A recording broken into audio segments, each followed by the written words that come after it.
Don't just live for tomorrow,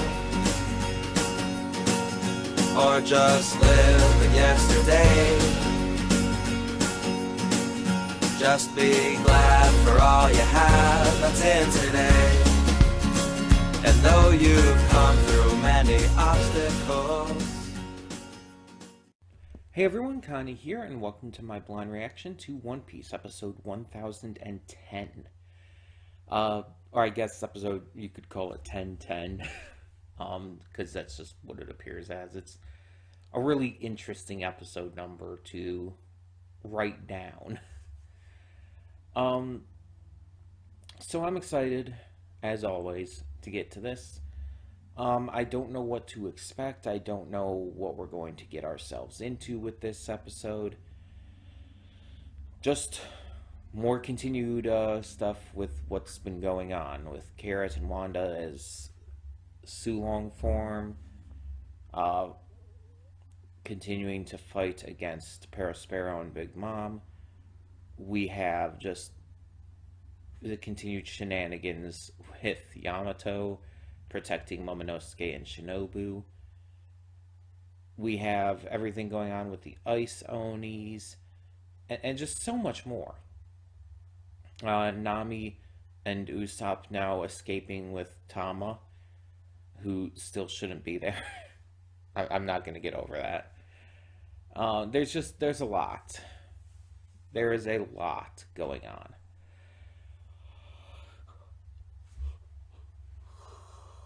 Oh, excuse me. And yeah, it's going to be interesting to see where this continues to go. Because it's like this war that's going on right now. And again, it basically is a war at this point. With everything going on, all these different plot threads, all these different characters spread out through Onigashima. It's just like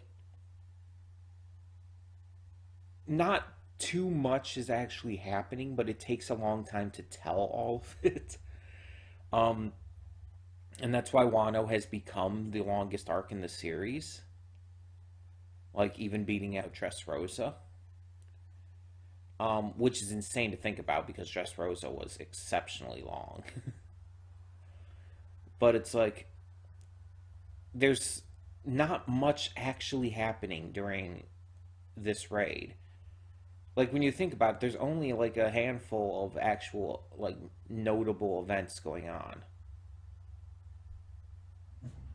It's just, again, because Oda has to shift perspectives constantly to show everything that's happening. It's just that you have to, everything is extended because of that. And it takes a while to get through things. Because it's like, you could just have like one entire fight / confrontation or whatnot at a time, but then it'll still be like episodes and episodes, like a dozen episodes, before you even get to the other characters again. So having it just split up like this, where it's just like, oh, we check in on different characters and their situation every so often, is the smarter move, honestly. Because there's been plenty of times in the past, parts where it's just, you won't see characters for a good long time. And that's been especially true basically ever since Dressrosa. Once the crew split up in Dressrosa and everything, it just like, there were good amounts of parts where we would not see certain characters. Like there's a good part where Nami's side of the crew were just completely gone for a massive portion of Dressrosa. And at that point, it was Sanji, Nami, Brook, Chopper, and Momonosuke. Momonosuke's not part of the crew, but he was with them. They were all together at that point. And for a good time, we didn't see them. And then for like all of Whole Cake Island, there were characters we didn't see, such as Robin, Usopp, Frankie. And it's like, so with Wano bringing everyone back together again,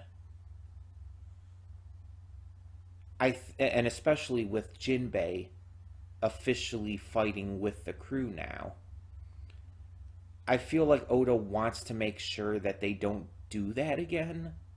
That he doesn't split them up again to where, like, one group of them just does not get attention and focus. So instead, he's going to have, like, them be in their own little groups, their own little fights, their own little confrontations. And even if there's quite a few episodes without, like, checking in on someone, we'll get back to it. And we know we'll get back to it. Because it keeps splitting the attention, keeps going back and forth between each different, like, scenario. And I think, again, that's the best way to handle it.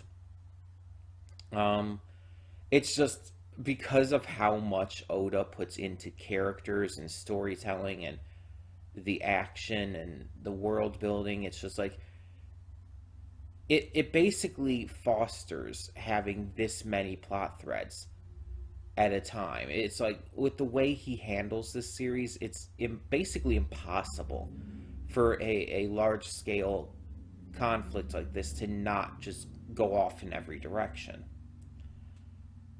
But that's not a bad thing, because Oda handles it excellently. He writes it just flawlessly most of the time. There are some moments where he could do it a little better, yes, but most of the time he handles this exactly as well as he should. So I'm enjoying it still. And again, there's been some big moments strewn throughout these episodes. Some twists and turns, some really exciting parts, such as just the Sulong forms for Cat Viper and Dogstorm, as well as seeing Wanda now in her Sulong form for the first time. We've had great moments like Frankie and Brooke coming in and running straight into Big Mom's face. Jinbei and Robin working together to roll Big Mom straight out of Onigashima.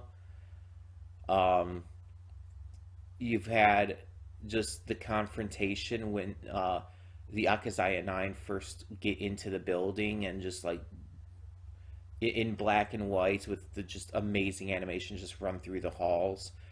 You have the God of Fire moment with Luffy, which it's like, just saying it like that is enough to explain exactly what that is.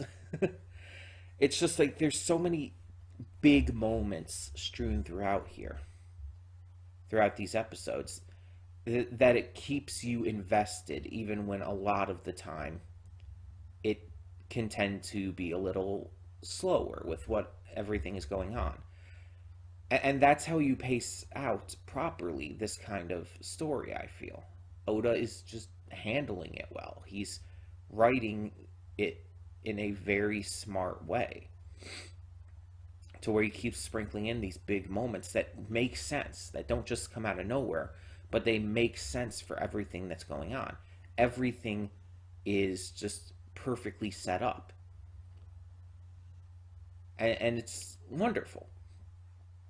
So I'm hoping for more of that with this episode. I don't know exactly what to expect. I don't know, like, what characters we're going to focus on this time. We'll just have to see. So let's just get this started and hope for the best. When the screen fades to black, pause this redirect and go to the description below. Follow the link to the reaction, and after you watch it, come back here to the redirect and resume play. Because after it fades to black and then fades back in, everything from that point forward will be my afterthoughts and will contain spoilers to the episode. So, that being said, thank you so much for tuning in, and I will see you at the reaction. And we are back, and we'll begin with spoilers in 3, 2, 1, now. So I think what was going on at the end there was Sanji hearing that. I think that lady was being... I think it was trying to say that she was being sexually assaulted by that dude.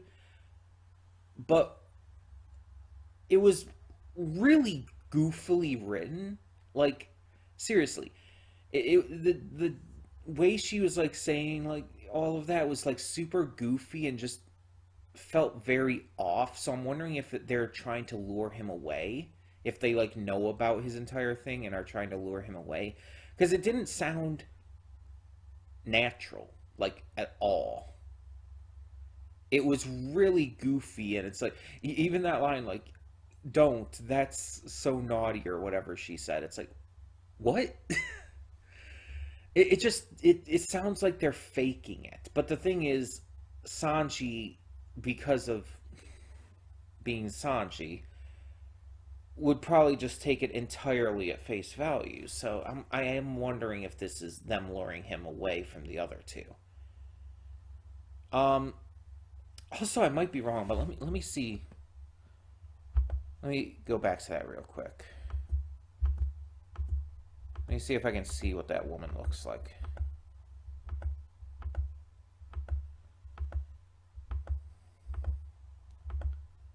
You really don't get a good look at her. It only like shows like brief, vague shots of her, but it's like she has like purple hair, a blue kimono. It's a like light purple hair too. Looks like she has a flower in her hair. I'm trying to think. I'm gonna look it up.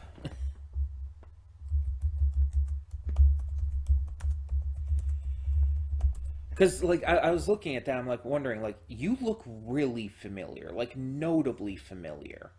As in, I think I've seen you before.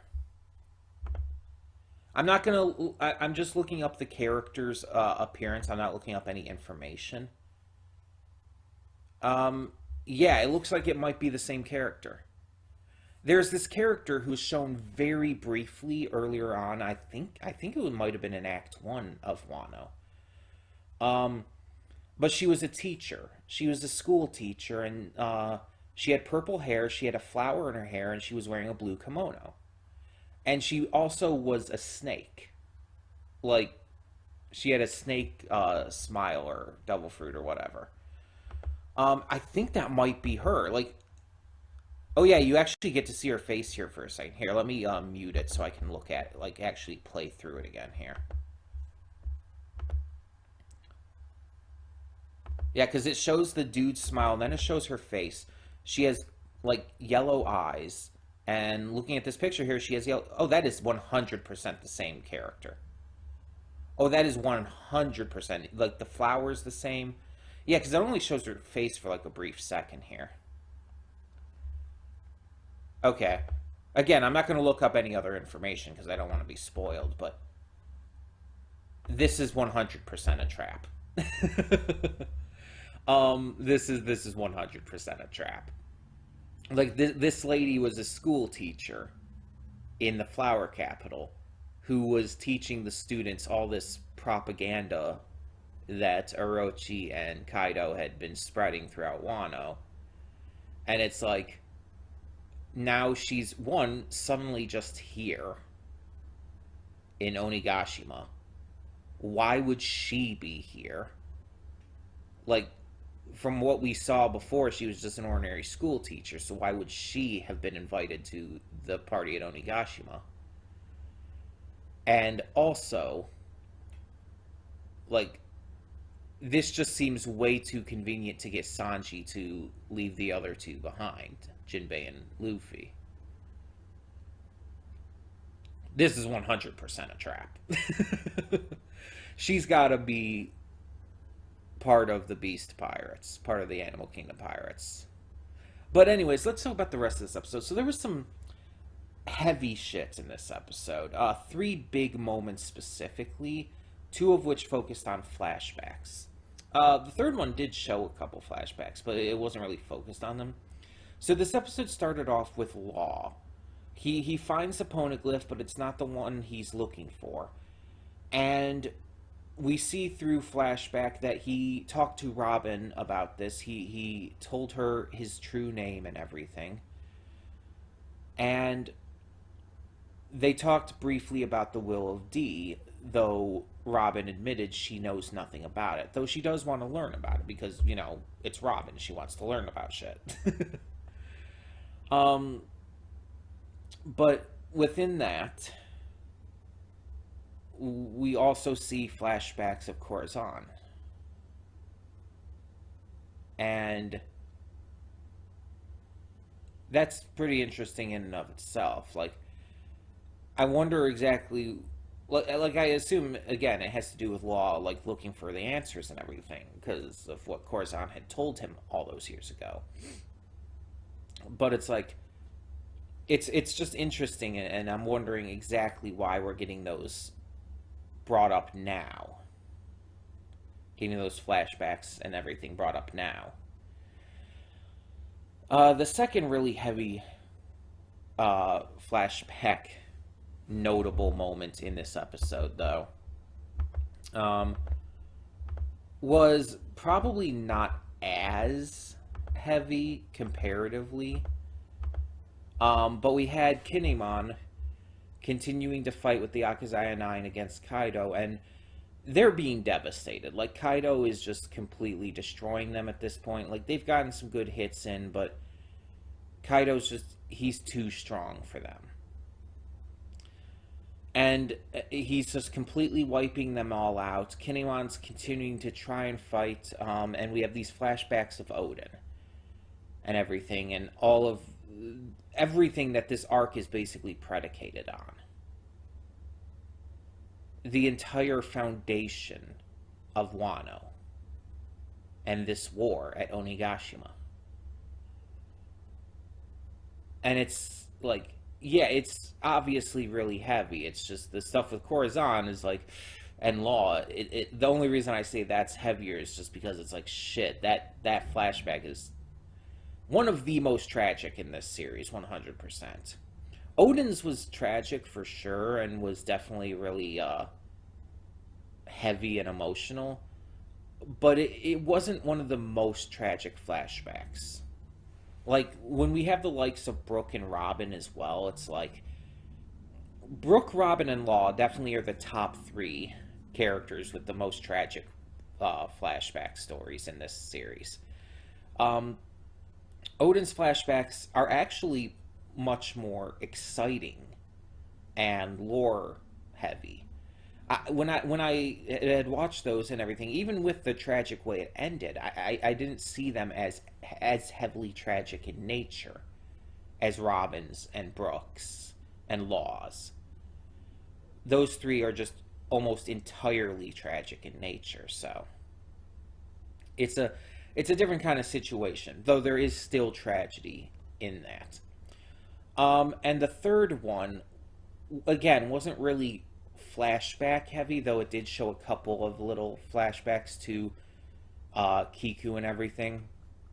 And this was obviously Zoro's reaction to seeing Kiku's arm falling from the top of Onigashima. As I said in the reaction, and as we've seen in the series, Zoro had interaction with her. And he's definitely come to respect her and like her. He sees her as a true swordsman, someone that he would look up to. And we know that Zoro definitely puts a lot of high regard in the samurai of Wano. So, yeah, he definitely holds Kiku in high regard, so seeing her arm falling like that, and instantly recognizing whose arm it was, and it's the way it pissed him off, the way it legitimately got him that angry, is phenomenal.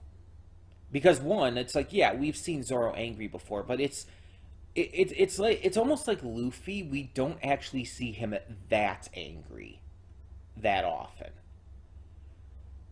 to where he's just so exceptionally pissed that he just doesn't give a shit anymore, is going to go all out. And as we see, it definitely works in stopping Apu and everything and getting the antibody. And of course, when you have moments like this, you also get phenomenal animation. But yeah, it's like this scene even just demonstrates more that he does very much put value in how he views Kiku. That he sees her as worthy, that he sees her as a true samurai, and that seeing her arm falling like that scared him. And that's why at the end there he tells Chopper that he needs to go. And he's like, can you handle this? I need to go. Because he knows he needs to be up there right now. And he does. And I like that. And I think a lot of this definitely dials back to, obviously, Kuina. Because Kuina was his goal. Kuina is his dream. He wants to be the world's greatest swordsman because of her. Because their goal together as children was for one of them to be the best. And she died of a really simple, ordinary accident. And so he carries that dream on for her. And so when he sees such a skilled swordswoman as Kiku being just a total badass, being very nice, very friendly, very just a great person, he respects her greatly. And honestly, the only reason I think he doesn't have the same respect for Tashigi is because Tashigi looks so much like Kuina that it bothers him. That it from an emotional and mental level, it just bothers him.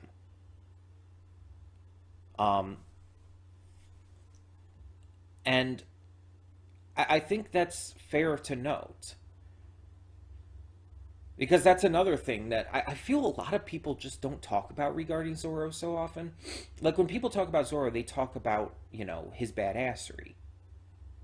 He's this awesome swordsman who just gets all these badass cool scenes. They talk about stuff like nothing happened and everything, or the cool fights he's had. But people seem to forget that Zoro is a very emotional character who purposefully holds back that emotion. Because I think it scares him. I think the emotion hurts him. Especially when it ties back to Kuina. He stays strong because he feels he needs to. For himself, but also for his captain and his crew. He needs to be that rock. He needs to be a firm foundation for the crew to run with.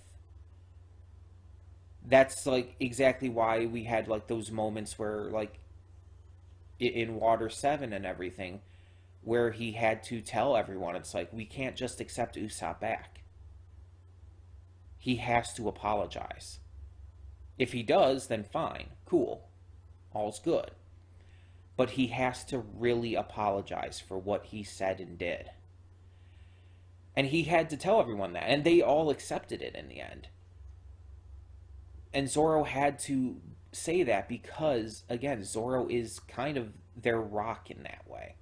Every member of the crew has very much their own, like, kind of, not just their position in the crew, but their own, like, purpose with the crew. Like, Nami very much keeps them in line when they're being idiots, for example. Robin is the one who teaches them about things. Luffy, Chopper, and Usopp keep everybody light on their feet and having fun. Brook keeps everyone in a good mood with his music. They all have their purposes that help them all bond and truly become a found family, Nakama. And 100% Zoro is the rock. He is meant to be a firm foundation for everybody to stand on, for everybody to just kind of gain that dedication and strength from. That's why he has moments like that moment in Water 7. And that's why he has to stay strong for them. And he has to continue to strive to be the best and continue to be unwavering in his dedication. And I love that. I think it fits Zoro perfectly. And yet, even despite the rage he was feeling at that moment, we see that he can come right back out of it when it comes to one of his beloved crewmates. He was so fucking angry. Like, seriously, probably amongst the angriest moments he's had in this series. He was that pissed. And honestly, again, probably that scared too. Because, again, he does care for Kiku to a degree. I wouldn't say he loves her or anything, but he definitely respects the shit out of her. And so it's like, despite that rage and everything, Chopper comes up and everything, and he just turns, it's like, can you handle this? I gotta go take care of something. Can you handle this? And he's speaking to him all nicely and everything again, despite just a moment before looking absolutely terrifying. But he sees Chopper come up and he's like, can you handle this? And Chopper's like, oh yeah, I've already figured out the cure. And then with a big old smile, he's like, that's my man. And it's like, again, that's just so wholesome. That, like I said in the reaction, that's just such a wholesome, like, moment. And it's one we really haven't seen before. Like, we've seen some wholesome moments with the crew, but not between Zoro and Chopper. Like, Chopper's wholesome moments usually come with, like, Robin, for example. But not really with Zoro. Zoro doesn't have a lot of wholesome moments with the crew in general, so it's also just really great to see that for him. And maybe it's just the wording on it, like the phrasing of the line, but it's a really great moment that shows that even despite his anger and frustration and fear at the situation, he's still fully invested in the crew. They are still his nakama, and that he is still 100% like invested with them. He's not going to take his anger and rage out on Chopper. He's not going to take it out on his crew, on his friends. He understands when to be angry, how to be angry, and how to let it loose. And I like that. Zoro's part of this was, when thinking and talking about it, was probably the best part of this episode. I feel like a lot of people would say that anyways, just because of the badassery, but when just thinking about it from a character perspective really makes it stand out to me. We also had, we did, as was just mentioned, have Chopper figuring out how to fight back against this virus. And again, as I said in the reaction, it seems like it's a fairly obvious fix. Fire. Fire stops the ice virus. Who would have guessed? Who would have guessed the cure to an ice virus would be fire? I mean, I guess Pokemon fans have a bit of an advantage there. But it's like, it's just common knowledge that heat and ice don't really go together. So it just kind of makes sense. But at the same time, it's like, hey, we got the answers now. Let's actually focus on fixing everything. Big Mom has also come into Onigashima and is heading towards the roof. No one seems to be stopping her, which is concerning. Because the Akazaya 9 can't even handle one Yonko. You think they're going to be able to handle two? And even if Kaido and Big Mom are the two weaker Yonko, which I honestly genuinely think they are, even though Kaido is like touted as the strongest on the planet now that Whitebeard's gone and everything, I honestly don't think that's like really the case. I think that's just like a name, a title given to him based off of just the fact that Blackbeard 1 is newer to the Yonko, and he's still making his name known. And Shanks isn't as notably active as the others. But I 100% believe that Shanks and Blackbeard are both stronger than Kaido and Big Mom. In fact, I think that Shanks alone is stronger than both Kaido and Big Mom put together. I genuinely think Shanks is that strong. And even with having not seen any real evidence of that, I think the kind of evidence to put into that is the fact that Oda has been kind of purposefully not letting us see what Shanks can do, pretty much since the beginning of the series. So that kind of implies to me that Shanks is definitely stronger than we could ever believe. I mean, think about one thing in and of itself. Shanks has had the color of the Supreme King since Luffy was a kid, at least. Likely for quite a while before that, considering how effortlessly he used it there. Shanks, I feel, is one of the strongest characters in this series, hands down.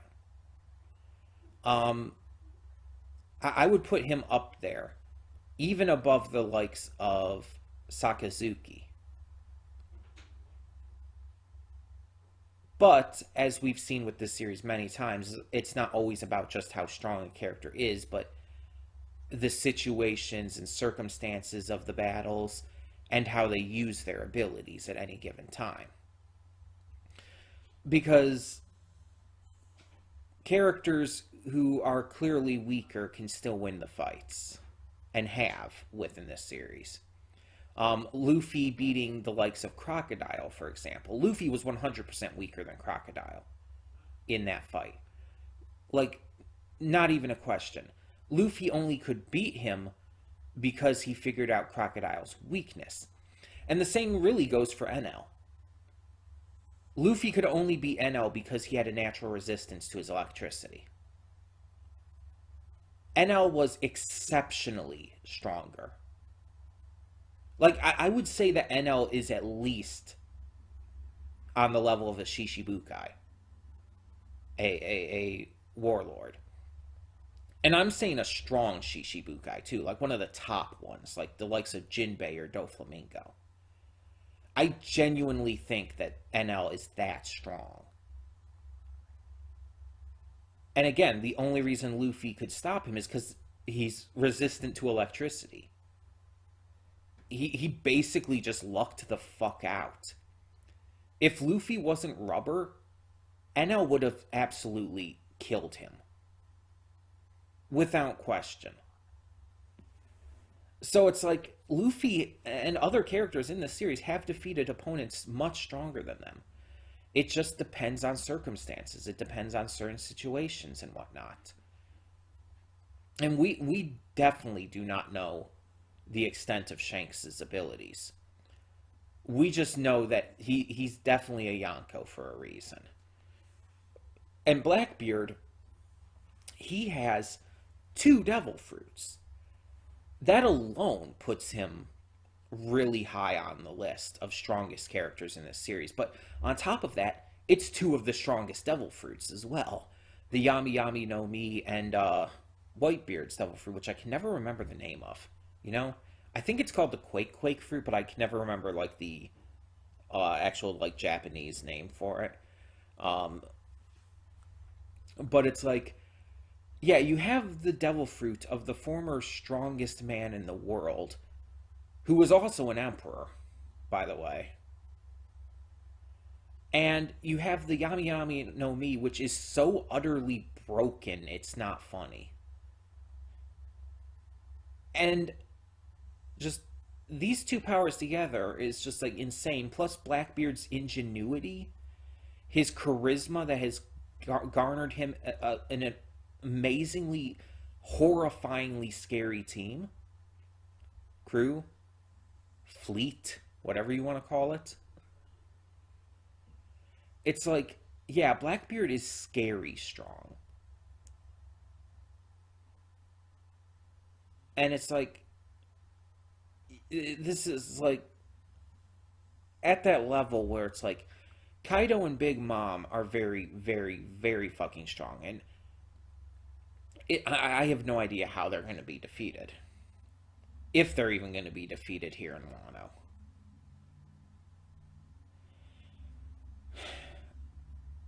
And so it's just like thinking about how strong Blackbeard and Shanks are by comparison. Who knows?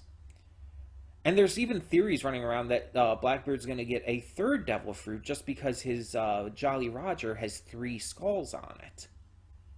So people are thinking like he's representing the Cerberus or something, and he's going to get a third Devil Fruit. And it's just like, if that is the case, I don't know if it is. There's not really any evidence to suggest that at the moment. But if that is the actual case, and that does happen, like, do we need to make Blackbeard any scarier? He's already one of legitimately the scariest villains in this series. And he hasn't even done much. Like, Kaido is one of the scariest because of the stuff we've seen him do already in this arc. Doflamingo is one of the scariest because of everything we know about him from Dressrosa. And yeah, all 3 of them just have this presence to them. And that's the thing. Blackbeard's presence is so strong that he is up there with those other 2 in terms of scariest villains in the series without having seen much of what he can actually do. That's saying something. He has that much of a presence. And I still think he's going to be one of, if not the final antagonist of this series. I genuinely do. Though with that Emu character in the world government, like, that kind of throws a wrench into things. I don't know how that's going to play out, so. But yeah, it's like, with Big Mom going up there, the point I was trying to make with all of this is with Big Mom going up there to help Kaido and no one seemingly stopping her, the Akazai and I are fucked. They're not going to be able to do anything here to stop both of these Yonko. It's not going to happen. So the question kind of remains, like, what will happen? Obviously, they're not going to die, so is Zoro going to get up there? Is Luffy going to get up there and help stop them? There's a lot of questions on how this is going to turn out. And I guess we'll just have to wait and see. We didn't get really anything with Carrot and Wanda in this one. We didn't get any follow-up with Nami and Usopp and Tama as well. Kind of took a break on those plot points for this episode. We'll have to see how those pan out as we continue, but yeah, another very, very good episode. And again, just the Zoro stuff alone was just chef's kiss. Perfection.